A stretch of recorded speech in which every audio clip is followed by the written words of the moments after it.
Make করেছি যেন কস্টিংটা কম আসে এবং বেস্ট প্রাইসে তোমাদেরকে বেস্ট একটা ডিল দিতে পারি আমরা, ঠিক আছে? এইটা হচ্ছে তোমাদের ফেভারিট ম্যাটেরিয়াল CY এর মধ্যে, খুব সুন্দর করে কার চুপির কাজ করা, এন্ড এটা আছে হচ্ছে একটু ফারাসা কাটিং এর মধ্যে, মানে এইটারও বডি সাইজটা আমরা ফ্রি সাইজ পেয়ে যাচ্ছি। এটার সাথে আমরা হিজাবও ম্যাচ করে দিচ্ছি, একটু হালকা কন্ট্রাস্টেড হবে হিজাবটা। জর্জেটের সাথে তো একদম এক্সাক্ট শেডটা আসলে হয় না, ভালো দেখায় না, মানে একটু 19-20 হলে জিনিসটা দেখতেও সুন্দর লাগে, একটু দুবাই দুবাই টাইপের লাগে। হ্যান্ড স্লিভস এর কাজটা দেখো কি সুন্দর করে সিলভার কালারের কারদানা, তারপরে হচ্ছে পার্ল দিয়ে একদম এইখান থেকে কাজ যে শুরু হয়েছে একদম বডিতেও আছে পুরা ভরা, এবং পুরাটা বডিতেও কিন্তু একদম চিটা চিটা করে কাজ করা। ব্যাক সাইডটা হচ্ছে একেবারে প্লেন থাকবে, ঠিক আছে? এটার মধ্যে আমাদের কয়টা কালার আছে? মাশাআল্লাহ, এটাতে কয়টা কালার?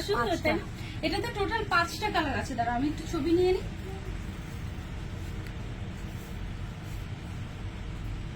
ওকে, এটার আরেকটা কালার